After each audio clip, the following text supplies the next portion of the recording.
Eh, vous êtes bien, franchement, hein? Ok, je suis la Messie. Mais je peux pas faire de miracle non plus en claquant des doigts, donc voilà. Mon Dieu, oui. Il me rend de dingue.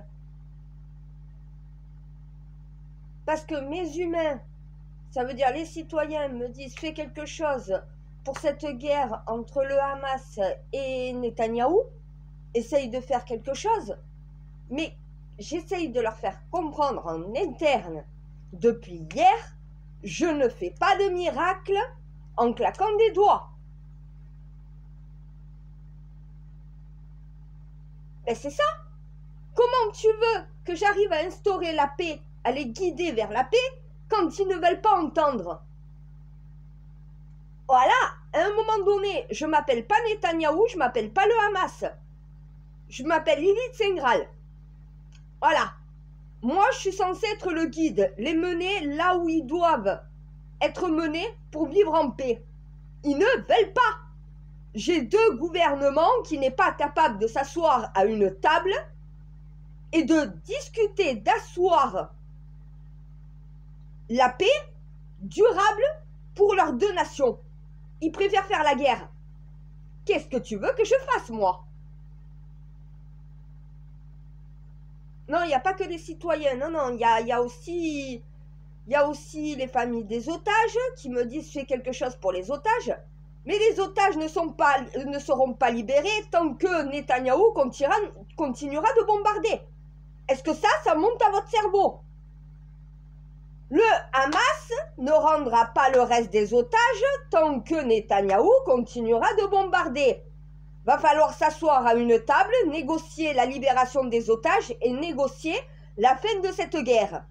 Ça veut dire négocier deux États indépendants et souverains pour ces deux nations. C'est le seul moyen pour que les deux nations puissent vivre en paix, côte à côte et non pas face à face. Et Netanyahou, ma reine, qu'est-ce qu'on doit faire? Comme si je te l'avais pas assez répété, mon Netanyahou. J'ai même cassé mon alliance avec lui parce qu'il n'entend rien. Il est dans une optique de vengeance. Il croit qu'en faisant un génocide sur le peuple palestinien, il n'y aura plus de menaces à venir. Ça ne marche pas comme ça. Au contraire, il est en train de mettre son pays dans une menace permanente. Au lieu de partager ce territoire en deux, il veut s'approprier la totalité du territoire et éradiquer le maximum de Palestiniens, pensant qu'il n'y aura plus de menaces par la suite. Il est dans l'erreur totale. Merci mon Dieu, je sais. Mais ils ne comprennent pas. À un moment donné, il y a attentat terroriste et il y a génocide sur le peuple palestinien. Voilà ce qui s'est passé depuis le 7 octobre.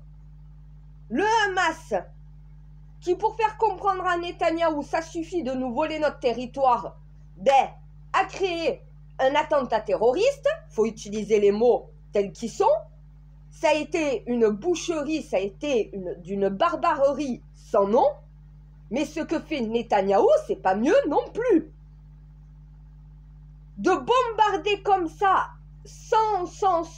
avec des œillères sur les yeux, donc voilà, par volonté de vengeance, détruire autant de vies, 35 000 morts. Est-ce qu'ils arrivent à se dire, les Israéliens, 35 000 morts, on en a eu combien de notre côté? La proportion n'est plus égale. D'un côté, il y a eu 500 morts à peine chez les Israéliens, à côté de ça, 35 000 morts. Sur la balance, c'est Israël qui est plus criminel que le Hamas. Le Hamas est plus barbare, mais au final, Netanyahou est plus criminel. Voilà, à un moment donné, quand tu sais mettre les bons mots sur les bonnes personnes, et le Hamas, il me dit comment faire pour arriver à asseoir la paix. Mais il va falloir s'asseoir autour d'une table et il va falloir négocier la paix.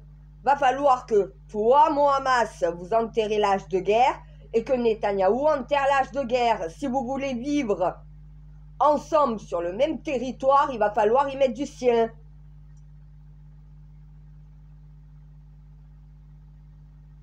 Ah mais moi je ne peux rien, mon Dieu, je ne peux rien faire, je sais. Tant qu'ils ne sont pas prêts à négocier, tant qu'ils ne sont pas prêts à vouloir la paix, à un moment donné, moi je ne peux rien faire. Je ne vais pas m'énerver et m'époumoner, donc voilà, à essayer de faire entendre la raison, ils ne veulent pas l'entendre. Ils ne sont pas prêts à faire ce qu'il faut pour leur nation. C'est pas la guerre qu'il faut pour vivre en paix. C'est un pacte de paix, un codicile. Il faut utiliser les bons termes aussi. Hein. Le Hamas aura un territoire, les Israéliens, les Palestiniens auront un territoire, les Israéliens auront un territoire. Le territoire actuel sera partagé en 2 parties égales et chacun vit chez lui de son côté en paix. Les Israéliens n'attaquent plus les Palestiniens n'attaquent plus les Israéliens. Et là, ils pourront vivre en paix. Et là, on répare ce qui s'est passé aussi pendant les croisades à Jérusalem. On remet l'église au centre du village, la mosquée et la synagogue aussi. Voilà.